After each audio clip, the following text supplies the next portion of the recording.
If there is glory and strength anywhere, it is the gift of Yahweh himself. Therefore, ascribe to the Lord the glory due to his name.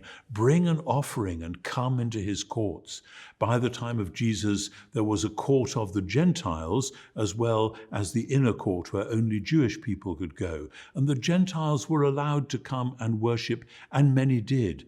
Many noticed that the Jewish people living out in the wider world seemed to have a way of life which was different, and people respected and admired it. Not everybody, of course. Many of them sneered, but many would come and would want to try to worship God as best they could. Therefore, worship the Lord in holy splendor. Tremble before him, all the earth. Yahweh is not a local or tribal God. He is worshipped by the people whom he has called, but he is the God of all the earth. And that, of course, is the message that then goes straight through into the perception of the early Christians, that now that Jesus has come, now that Israel's Messiah has been revealed, then the nations will come and worship. So again, the message to the nations is, say among the nations, Yahweh is king. Most of these psalms in the latter 90s are about the kingdom of God.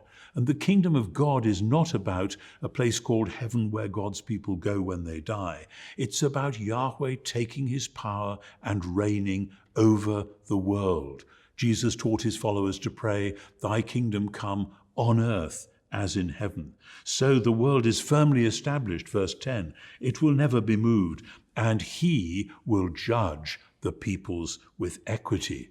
And you have to imagine the backstory of that line as being a world where it's very hard to get justice, a world where rulers do what they want, a world where local magistrates are easily bribed, a world where the poor, the disadvantaged, the widow and the orphan are easily swept aside by greedy people who just want to grab their livelihood.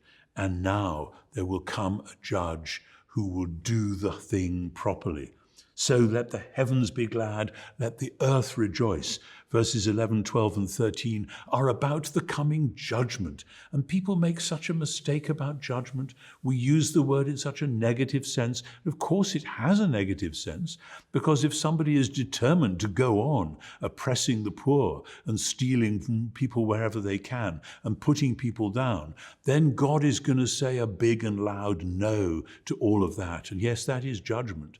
But judgment means putting things right. There's a sense that the world is at present out of joint, but that God is going to come back and sort it all out. And when that happens, the heavens will be delighted, the earth will celebrate, the sea will roar and all that fills it, all the things which we look at as the powerful elements of creation at the moment, they will be overjoyed. Let the field exult, the trees of the forest sing for joy before Yahweh, because he is coming to judge the earth. Paul said at Athens that God the Creator has fixed a day on which he will judge the world in righteousness. In other words, he will call the world to account, and he will do it absolutely right through a man whom he has appointed, and of which he has given assurance by raising him from the dead. And when we read these verses, we see where that comes from. This is ancient Jewish theology about Yahweh the Creator, who isn't content to make a good world and then watch it go its own way and dissipate its energies. He is going to come and put it right.